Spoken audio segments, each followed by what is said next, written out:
Hi, thanks for joining me. Well, let's have a scan around the garden. I'm going to talk about that now, actually. The goddess energy that is making all this stuff grow as well as it is. So I'll show you a bit of the garden as we go along, because things are still growing and things are still happening.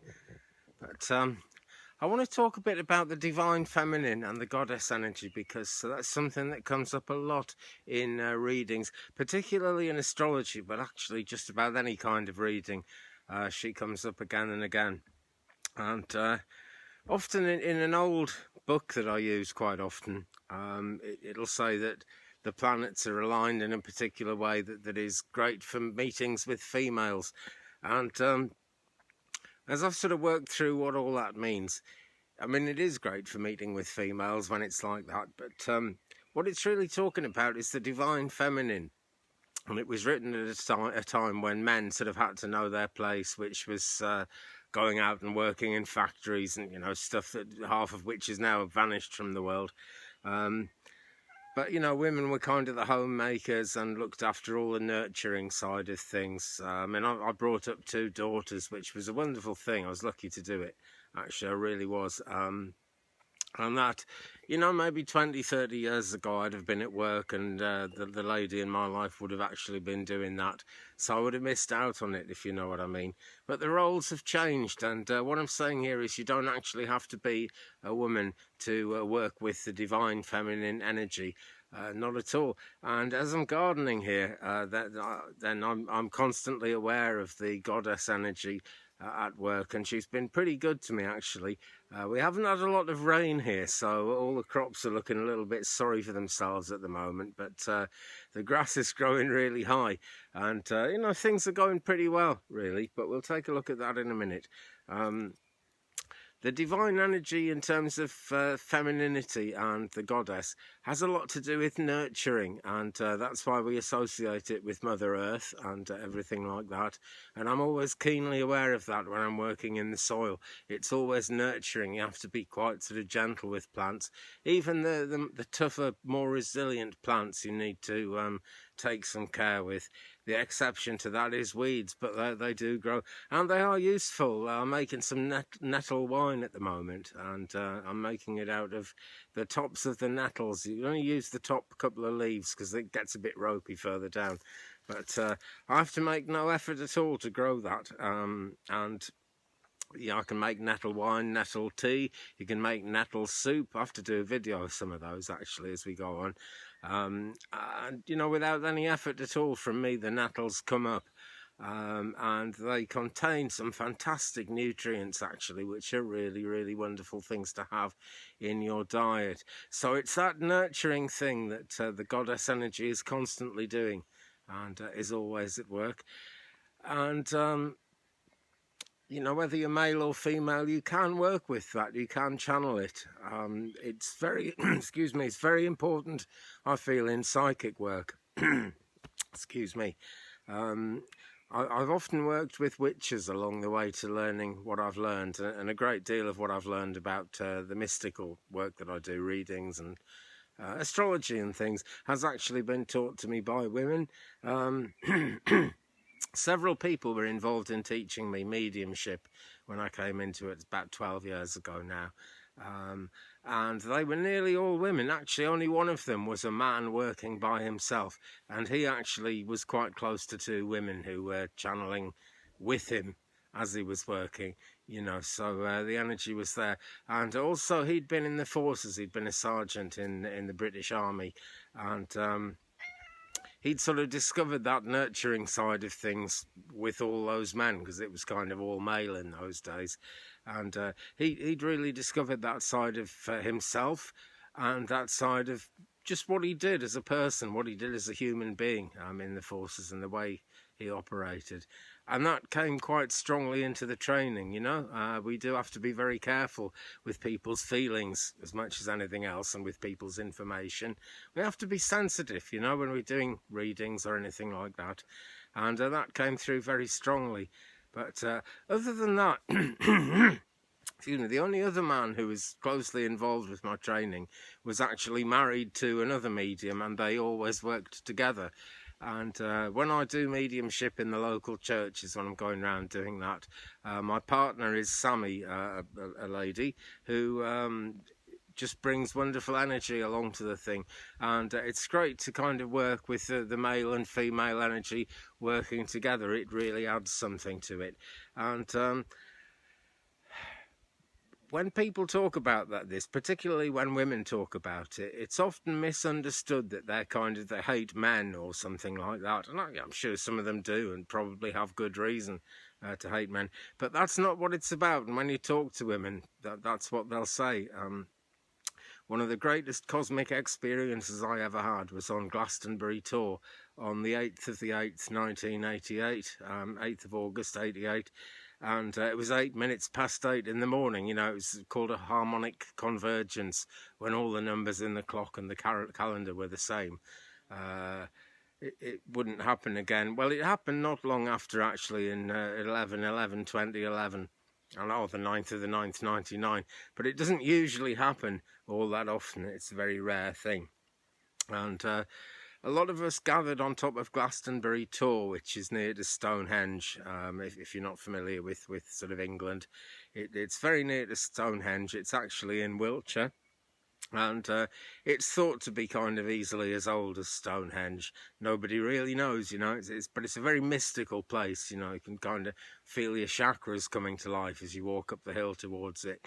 It's really fabulous. And on top of it is a church tower. You know, the Christians built a church up there at some point. It's called St. Michael's Tower. And the rest of the church is long gone, but the tower is still there. And at one time, this tower would have had, I think, 3 stories in it. And as I was running up the hill towards it the first time I went there, I wanted to run because it was very strong energy.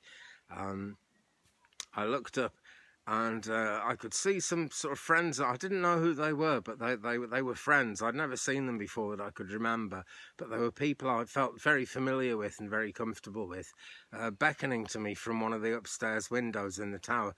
And when I got into the tower and looked up, it's completely open to the sky. There's no floors in there or anything. So that was quite an experience for a start. And there was dancing all night because it was this special occasion. And some of the travelling people had taken their horses up there. And there were horses. There was a big dancing circle, dancing in a ring around the top of the mound, which is the tor, around the tower. And, you know, horses really going wild. And yet nobody got hurt. Nobody got trampled on. And you could kind of feel that the energy was good, that no one was going to come to any harm. And I fell asleep and had some amazing dreams, actually. And it was after that I discovered that I could read the tarot. And that was the beginning of my path to becoming a medium quite a few years later. And I woke up from those dreams in a circle of women. It was there were all women in the circle. It was kind of a feminist circle, but for some reason they were quite happy for me to be there. We shared a cigarette or two, and it was lovely. It was like waking up in the womb, really. So I closely associate that with everything mystical that goes on in my life. So there we are. I just wanted to relate that, really, because the divine feminine really often comes up, and it's about nurture. It's about the esoteric as well. You know, the esoteric is, a lot of magic is about esoteric things. It's anything to do with the occult, really, and any kind of decision you make that isn't rigidly based on kind of material science, like what colour you like, or in the garden, what things am I going to try and do, which nettles am I going to pick, which ones do I like the look of. It's all esoteric. It's an idea in my head, which I guess is divinely guided. In fact, I'm sure is divinely guided. And it's like that for everyone. All you've got to do is recognise it and be willing to work with that divine feminine energy. And that's what esoteric is. You know, things come out of your mind and become an actual reality. Any idea you have comes from an esoteric kind of a place.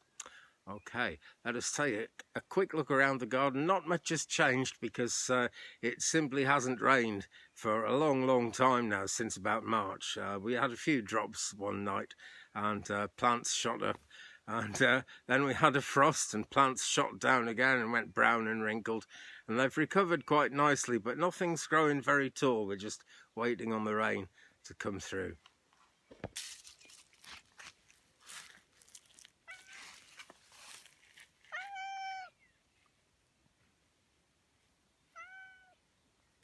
So the cat's on the case as always.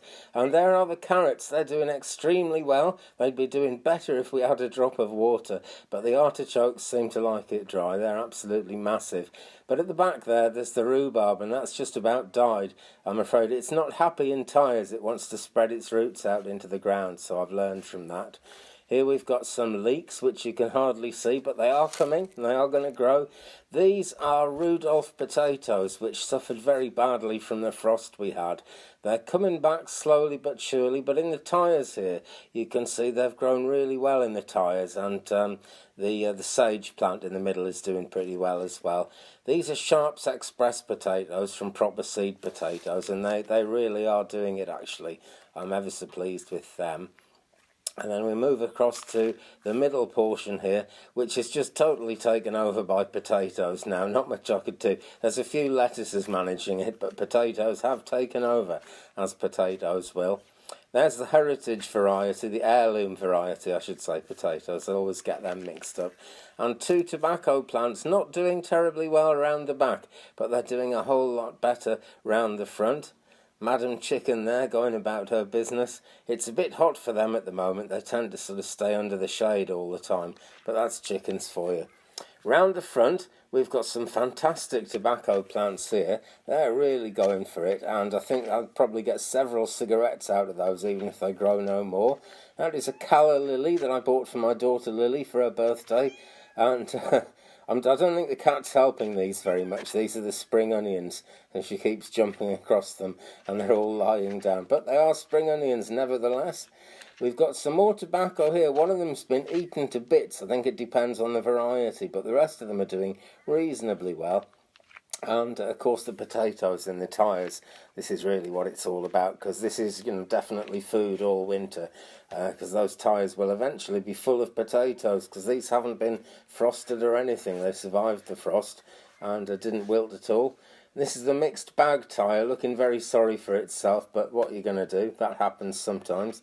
Some pokey little tobacco plants and some slightly bigger ones, so all is not lost.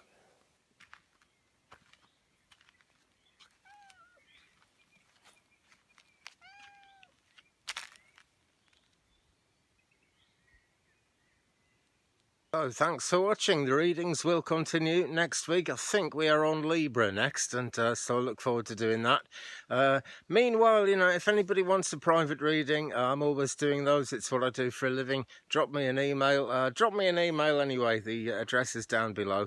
Don't forget to subscribe if you haven't already. Help me get to 1,000 subscribers so I can go live from outdoors here and really kind of get into the fairy energy, if you will. Leave me a comment, we'll share the journey. It's always good to kind of get to know who I'm making the videos for, who I'm doing the readings for, everything like that. So take care of yourself. Peace.